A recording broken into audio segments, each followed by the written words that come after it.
Hello there, Only One Kenobi here, Only One. This is Saturday the 16th, it's a lovely day out there.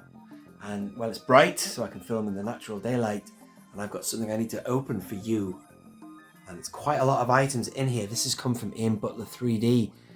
So I bought some items off Ian, but there's a very good chance he's thrown in a couple of extra things. So I just want to unravel it. Bit of a funny story with it as well. Ooh, sorry, the tripod's in the wrong angle. It got sent to my neighbour, so my neighbour came wandering over and she was like, do you know anything about Only One Kenobi? And I was like, oh yeah, that's mine. And here it is. So let's get straight into this. Let's not waste any time. I'm expecting some really good things in here. This first item, I'm going to review them all individually as well, so do stay tuned for that. I just want to unpackage it all and lay it out. And when I review them, I'll put some figures with it. So Ian has also done me the good favour of painting my things, so that's really good. So he's done me a nice little deal, and in return I hope to publicise his amazing stuff, as I've done before. So thank you for offering that, man. You've thrown that in for me. And look at that. So you can get these things either plain or painted, but that is brilliant. Just as a table like that. That's for the a Return of the Jedi war room, as opposed to what else? They've got one like that in the "We have to get the starships back into space" Attack of the Clones, which I wouldn't mind buying the Hasbro one of them. And there was one part of the you can see here that look at that. That is brilliant. Well, there should be another part to go with that. Right. All sorts going on. One of the other things I bought from him was the Star Destroyer. Now, Daniel Chart has got a really great Star Destroyer that he sort of made. A Star Destroyer bridge, I should say. But Ian has a really great one, which I can't wait to assemble. So probably in a separate video, as I say, I will assemble it all. But for now, I just want to unpack it, and then you can see what's on the cards. This is more of it. Oi, oi, oi. Just drop something. All these go with it. Sir, we just lost our bridge, main bridge deflector shield. You know that thing there? So this would be perfect for displaying bounty hunters and things like that. You know, Bosk. And I might just lower this down a bit so you can see what I'm laying out. Bear with me. A bit rough and ready. Right? Wow, these are so great. Look at that. I think that might be something to do with it as well.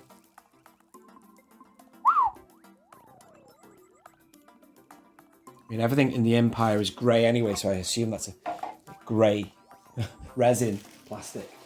But just a few paint apps and it sets it right off. This is more for the Rebel Alliance meeting. Look how great that is. Where are you, Hasbro? You should be making this stuff. But I love this independent production. And I know Sci-Fi loves Ian's stuff as well. And a few other people who follow my channel. So go check out Ian. That's great. I assume that goes there, does it? And then that goes on top.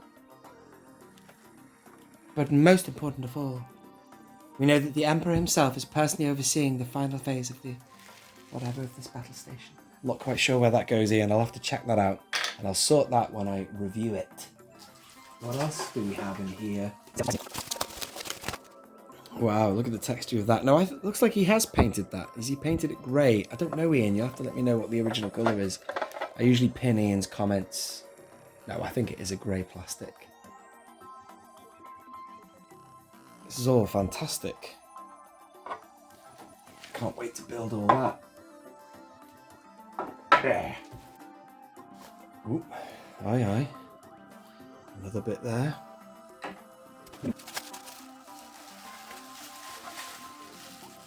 Wow. There's another part of it there. And this looks like a swivel chair. Look at that. This is incredible, Ian. Love it. I've got loads of tech figures, you know, Imperial technicians and stuff, which will be, you know, perfect with this. Oh my god, it keeps on going in. There's tons of it there. There's another bit of it. Yeah.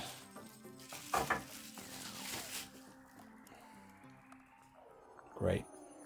Beautiful. Very Star Wars, man. You've nailed it, mate. I haven't even put it together and you can see how good it is.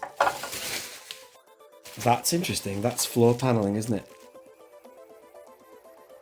That's interesting. You got any instructions in there, Ian? I just have to use my common sense and look at your website. What else? That feels quite heavy. What is that? This feels really dense and heavy. What is that? Is that Only One Kenobi? In Arabesh or something? I don't know what I'm looking at there. That's so weird.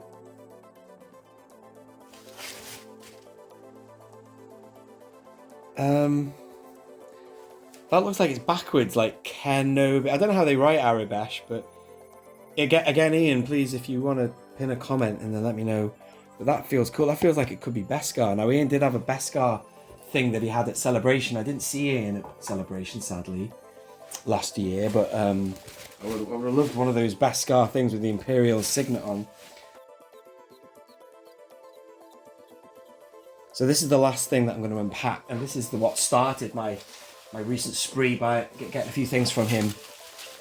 And it was these stands here. That's all I wanted, because some of the TVC figures, as you know, they've got really, really shallow peg holes. Exhibit A would be this fella. Him. I mean, it's just impossible. You have to use blue tack, and I don't want to do that. I don't want to have sticky stuff on the feet of my figures, but that will do. Look at that, you see? He slides on his foot like that. So now he can stand with a little bit of hope. Yeah, look at that. Finally. There's only a few figures that are like him that are ridiculous, that you can't use a regular peg stand at all. Some of them are shallow and you can trim them and whatever, but yeah, he's a special case. So that's what I wanted, but the thing is that it's from a Landspeeder and a Luke thing, whereby it's really for 6-inch figures. I don't really do grandstands like that because, you know, with 3 3/4 inch, I like to put my figures in surrounding environments, you know, like dioramas and things like that. I mean, like when I had 6-inch figures of my own, I tried having them all stood together in a group, but I hated it. Like Tarkin stood with like Han Solo and then Darth Maul and what? They're all like in different eras and movies and things. I don't like doing that. I like having all of mine in some kind of grouped chronological unity. But Ian sent me the stand that is from the 6-inch thing. It's scaled down, so why not? So he's included that with this. But really, I was after these. But what I'll do is I'll save that for another review, and I will set them all up. I will also look at that grandstand and see how it works. It might be quite good for things like clones or something like that, you know, where people all stand together, or Jedi maybe, I don't know. Haven't decided, but anyway, there you are, folks. That is a little bit of an overview of all the stuff he's sent, and I can't wait to assemble that. That's pretty cool. I will look at that again with some figures around it on my shelf, and then take a look at these stands and stuff. And then also, Ian, I'm really, really keen on the idea of getting hold of your Ben Kenobi house. That'll be the next thing I get from you, I think, my friend. Anyway, thank you for watching this video, and thank you, Ian, for the delivery. The reviews will be coming up soon, so please make sure you are subscribed. This has been Only One Kenobi, Only One. Out.